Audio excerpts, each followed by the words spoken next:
This video is more film related than my fan film videos, but it's also more game related. So I want to start off by saying B.I.G does have a gaming channel ran by a very good friend. He's lovely. Currently doing a Minecraft series that I'm editing and I'm in, so that's fun. And he's logging his experience of 3D modelling. Worth checking out.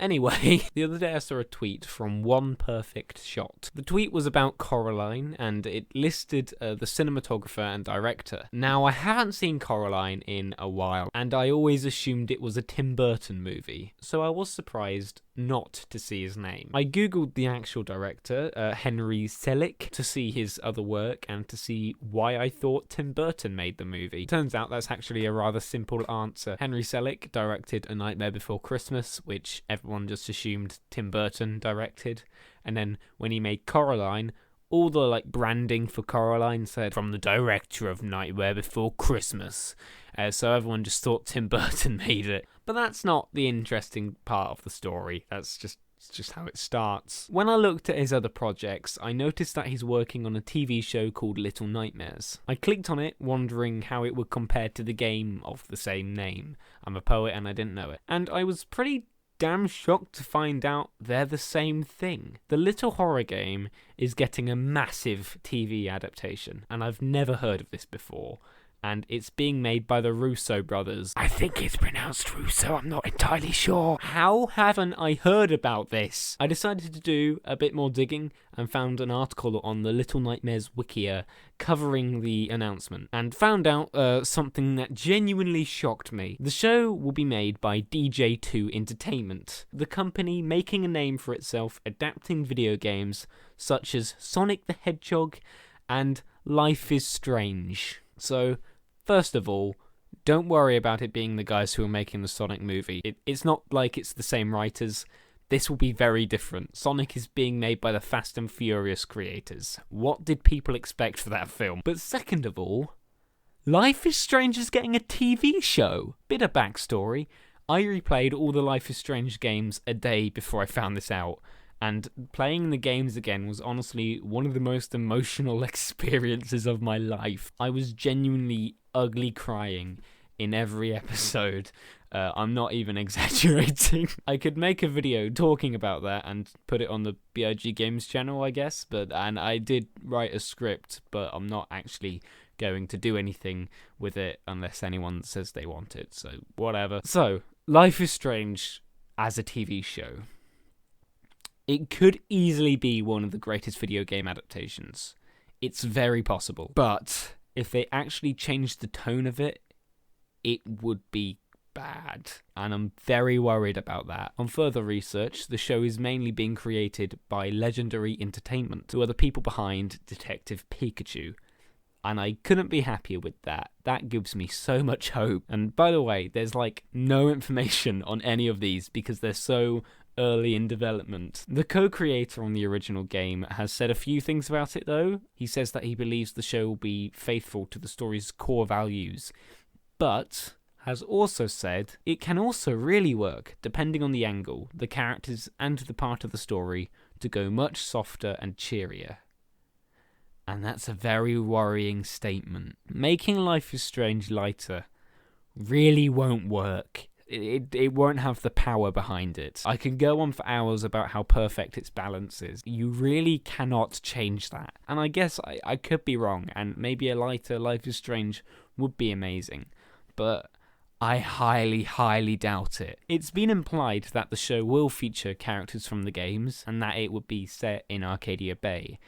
But they've refused to clarify if it's an actual adaptation of the story or a separate story entirely. And honestly, it really needs to be separate. A pure adaptation could work, but I don't trust them to keep the perfect balance while having to change so much so it works on television screens. So naturally, I found it rather odd that this DJ2 company are making so many video game movies. I understand there's an audience, but making good video game movies is really hard, even as a pure moneymaker, and they obviously expect them to be well liked, otherwise they wouldn't be making so many at once. So I gave them a quick Google to see what other projects they're working on, and holy hell, they have 9 video game adaptations in the works out of 12. This is some risky moves right here. They're making that Sonic movie. They're making an Echo movie. I don't know Echo. Then they're working on a vampire TV show. Then that Life is Strange TV show. Then Little Nightmares. Then a Ruiner TV show. Then a... Wait, what? They're making a We Happy Few movie. Are you kidding me? That's legit my dream video game movie. What is going on here? Then they're making a Sleeping Dogs movie. And then, finally, they're making a Hawken movie. Out of all things, Hawken. I think the most interesting or promising out of the list is We Happy Few, Life is Strange, and Little Nightmares. And to be fair, I think Vampire will be decent, but I know nothing about that game, so I really can't talk about it. We Happy Few, though, is the perfect video game to make a movie about. Its biggest strength is 100% the setting, which has a real George Orwell style to it. And it's a genuinely terrifying plot that's been hidden by a happy exterior. Much like the actual town, it has nothing that will stop it working, so I'm 100% up for this movie. It's being made by Golden Circle, who are pretty much known for making comedies and sometimes not very good horror, which kind of worries me, but there's so much room for the story that they could do anything with it. Plus, they focus on comedy and horror, and We Happy Few is a mix between both. So, according to the game developers, the movie pitch had some really good ideas, so I have a good amount of hope for this movie. Little Nightmares will just be a success, I have no doubt. They've made the perfect choices for the 3 people we know who are working on it so far. But Life is Strange worries me the most. I love those games with all my heart. I've even got the graphic novel behind me. I tear up thinking about them sometimes. Life is Strange could honestly be the best adaptation of a video game, but it could easily be the worst. And that really worries me, because if they mess up this franchise, then I'm just genuinely going to be sad. What type of things does it need to not mess up? I'm glad you asked. 1. It needs slow moments. The beauty of Life is Strange comes from the sitting down scenes, where you simply sit and enjoy the soundtrack and the environment around you, while the character you play as gives you their thoughts in a voiceover. I don't think there should be any voiceovers in the show, but having those moments of laying down while the camera just pans around a sunset-filled room will be perfect. 2. Soundtrack. Obviously, it will have music, but the type of music is very, very important. The music is one of the best things about it, and I think it's the reason why it feels like it understands teenagers so well. Music is bloody important, and it handles it so incredibly damn well. The music we hear is the music they're listening to. It needs to be stuff with vocals and soul and a lot of emotion. A normal soundtrack will ruin a lot of the emotional side of Life is Strange, more than you think. 3. It needs to be original. Like I said, it can be a pure adaptation, but I have no need for that, and anybody who would be interested in a Life is Strange movie in the first place has no need for that. They've seen the story before. And B, I don't trust them to morph it into something that's right. The only reason why I'll like a pure adaptation is that a way wider audience will appreciate how amazing its story is, assuming that it's good. But an original gives them much more room to explore stories and will give them more room to experiment with different styles.